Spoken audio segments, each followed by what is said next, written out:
Al que sí queremos oír es a Juan Raúl Ferreira. Buen día, bienvenido, Juan. Buen día, Ale. Un gran gusto estar nuevamente con ustedes. Contame, porque tengo miedo que nos quedemos con poco tiempo.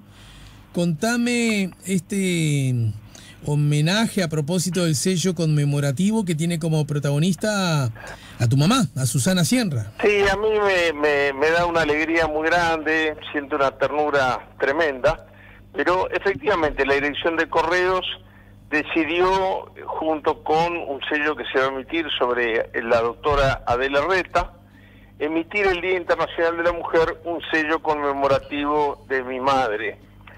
Mi vieja, tú la conociste bien, es una persona muy tímida, de perfil muy bajo, personalidad muy fuerte. Yo creo que muy pocas de las batallas, si es que alguna, que libró en vida mi padre, las hubiera podido librar sin su apoyo. Y yo, que empecé muy joven a vivir una situación que no es para gente joven, a los 18 años yo viví cosas que no están previstas para que se vivan a esa edad. Creo que no lo hubiera podido aguantar sin la presencia, es la palabra literal. No siempre presencia física, a veces a la distancia, pero la presencia, al fin, de mi madre. Pero yo tengo acá en mis archivos una foto muy divertida, cuando la hacen ciudadana ilustre de Montevideo, ya con más de 90 años, y yo creo que ella no creía mucho, me parecía un poco disparatado. Se reía cuando yo le comentaba de la fecha, la invitación, etcétera. Y la foto es muy elocuente de la cara de sorpresa cuando la entonces intendenta de Montevideo abre la cajita y le muestra la placa que la designa ciudadana ilustre de Montevideo. Yo me imagino lo que habría sido, no hubiera creído, se hubiera muerto de risa y no hubiera creído si le hubieran dicho que algún día iba a haber un sello conmemorativo en su memoria. Yo le agradezco mucho a la Dirección Nacional de Correos, fue aprobada por unanimidad por los directores, y bueno, va a ser el Día Internacional de la Mujer a las 11 de la mañana, el lunes 8, pero lamentablemente no puedo hacer una invitación porque, por razones de aforo sanitario, claro. Va a estar muy restringido al público, va a ser por estricta invitación y cumpliendo con todas las normas sanitarias. Bien. Me gustaría que nos cuentes, porque en general de los países de América Central hablamos poco, de América Central, del Caribe, tenemos muy poca referencia, seguimos muy de lejos la información cotidiana, o francamente no la seguimos. Y hay un proceso de elecciones parlamentarias muy interesante ocurrido en El Salvador, que además da una correlación de fuerzas muy favorable al actual Poder Ejecutivo, ¿no es cierto? Exactamente, un control, aunque no hubiera hecho un acuerdo con otro de los partidos participantes, acuerdo que ya está hecho y formalizado, pero que no lo precisa, porque el partido de gobierno obtuvo casi que el 67% de los votos. Yo creo que es un fenómeno que se está dando en Centroamérica, país que estuvo, a veces nosotros hablamos del proceso de fines de la década del 70, principios del 80, en Centroamérica como focos guerrilleros. Y en realidad lo de Centroamérica no fue ni guerrilla foquista, ni urbana, ni rural. Lo de Centroamérica fue una guerra civil, que es otra cosa. Es decir, una situación en la cual la gente sale a combatir de un lado o de otro. En este caso de Centroamérica, la población civil tomó partido con los insurrectos. Esta guerra que consumió a Centroamérica durante prácticamente una década, que dejó algunas víctimas icónicas, en el caso de El Salvador, alguien que hoy el universo de los partidos políticos reconoce como un héroe nacional, que es Monseñor Óscar Arnulfo Romero, combatiente de los grupos, contra los grupos paramilitares, contra la dictadura militar en sus distintas expresiones. Curiosamente, cuyo asesinato, bueno, ahora el Papa Francisco lo hizo santo, yo tuve el privilegio de conocerlo mucho personalmente, y digo para describir un poco la situación. En Centroamérica, el partido Arena, la ultraderecha, que votó bastante regular, un un 12%, ¿no? Cuando era una de las dos fuerzas antagónicas en la guerra civil. El Partido Arena en su momento reivindicó la tarea del mayor Dabuizón, que fue quien tuvo la responsabilidad de matar a Monseñor Romero. Sin embargo, hoy, de repente choca a algunos salobreños, ¿no? Pero hoy el Partido Arena pone el retrato de Monseñor Romero, o sea, ha pedido disculpas por el crimen y lo considera un héroe nacional. Ahora, en esos procesos, la esperanza de la gente en los que ganaron fue muy grande.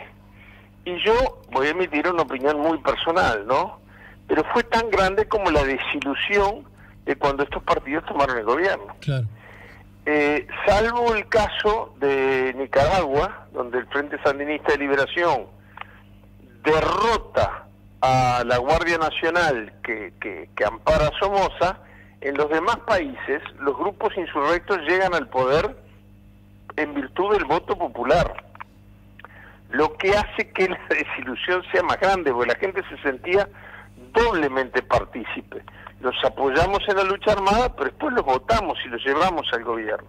Y creo que ningún país se sintió tan duramente este proceso de desilusión de la utopía llegada al poder, por decirlo de alguna manera, como en El Salvador. Yo tengo un matrimonio, estoy pensando en un caso concreto, no tiene valor de estadística ni de análisis ni muestreo en ciencias políticas, pero yo tengo un matrimonio muy amigo que eran militantes activos del Frente Farabundo Martí de Liberación Nacional y que yo me quedé en la casa de ellos cuando fui a los actos de beatificación de Monseñor Romero, invitado por el Papa Francisco. Y ellos, por ejemplo, tienen una desilusión muy grande, y yo los conocí cuando eran activistas militantes eufóricos, en el buen sentido de la palabra. El Frente Farabundo Martí por la Liberación Nacional, que estuvo muchos años en el poder, obtuvo en estas elecciones parlamentarias el 3% de los votos. Claro.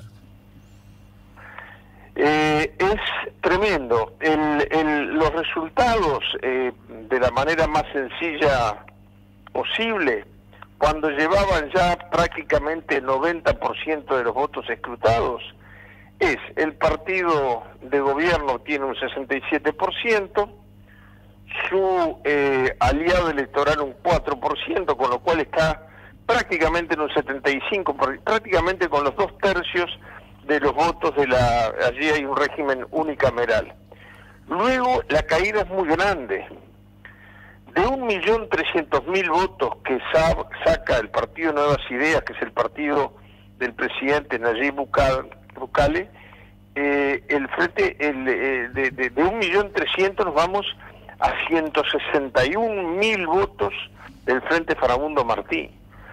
Es decir, de 1,5 millones de votos contados los dos partidos que van a gobernar, el partido mayoritario y el que le sigue, que tiene 200.000 votos, es muchísimo menos, pero bueno, juntos hacen 1,5 millones de votos, y el Frente Farabundo Martí 161.000 votos con el 3%.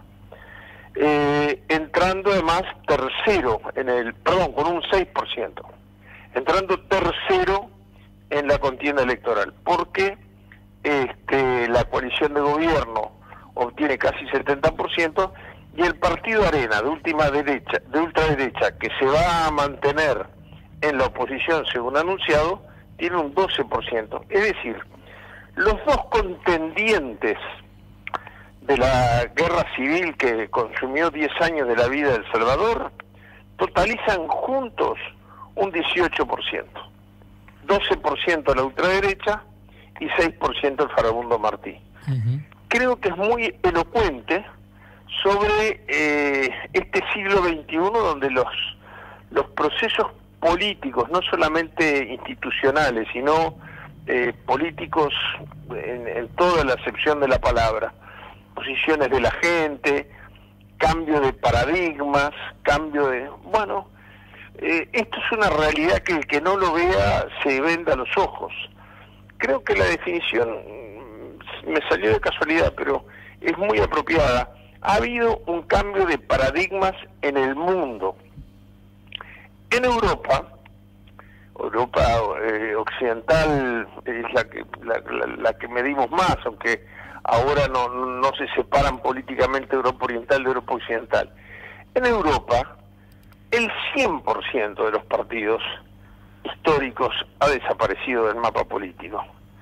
Uno piensa que el régimen británico es el que está más estable porque es entre laboristas y conservadores que se juega siempre.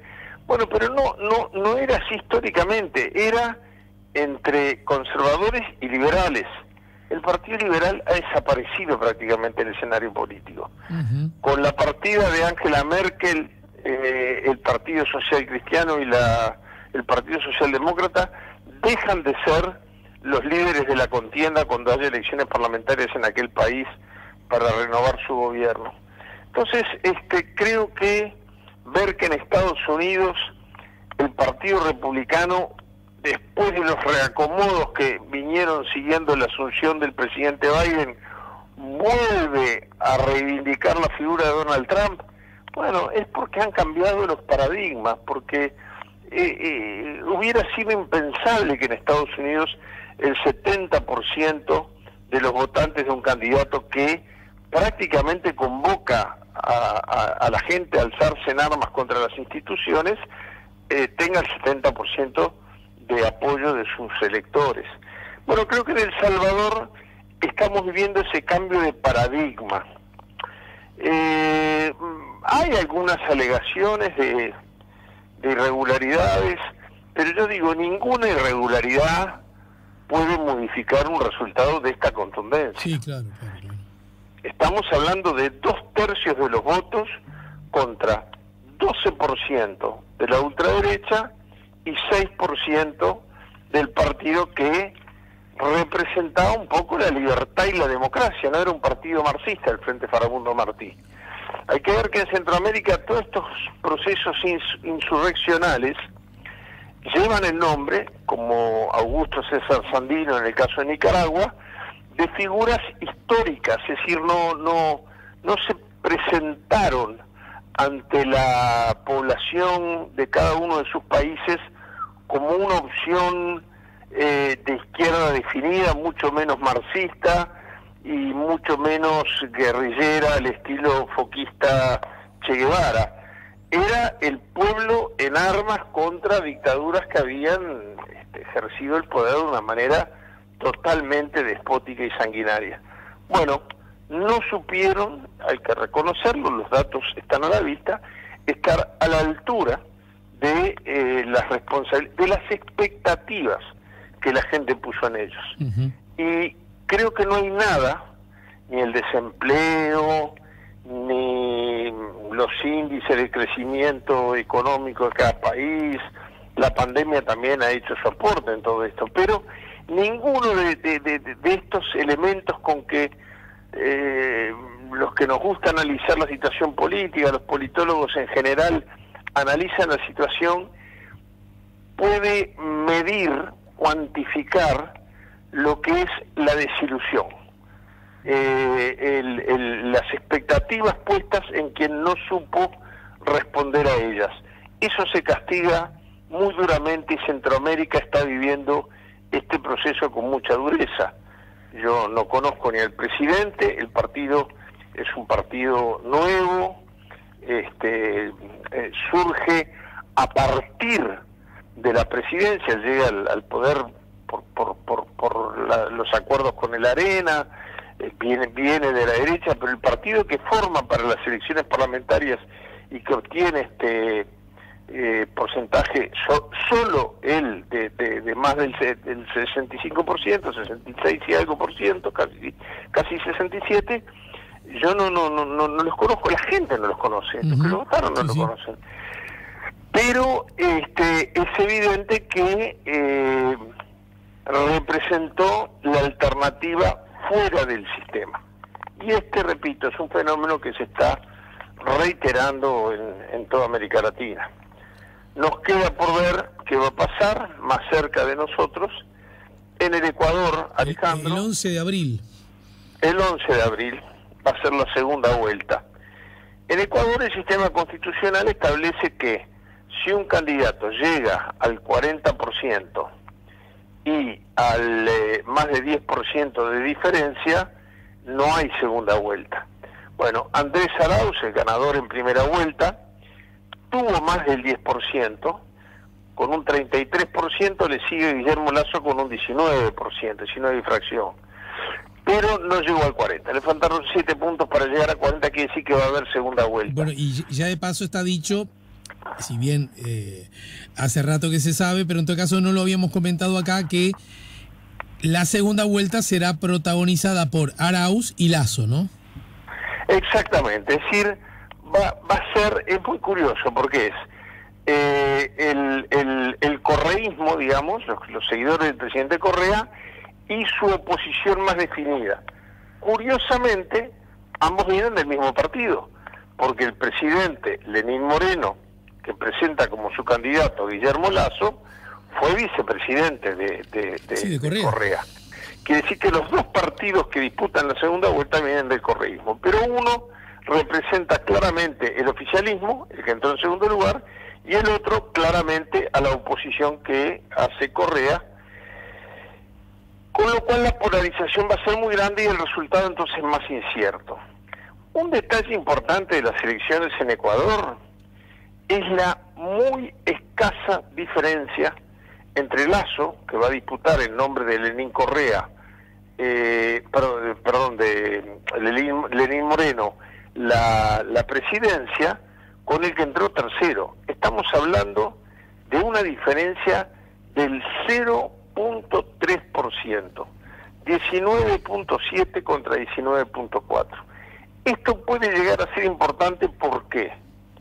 Porque si el segundo candidato, el candidato en la segunda vuelta, hubiera sido Yacu Pérez por la oposición, un líder indigenista, y todo el grupo de Lasso no hubiera vacilado en anunciar rápidamente su apoyo para pararle el camino, cerrarle el camino a el correísmo que representa Andrés Arauz.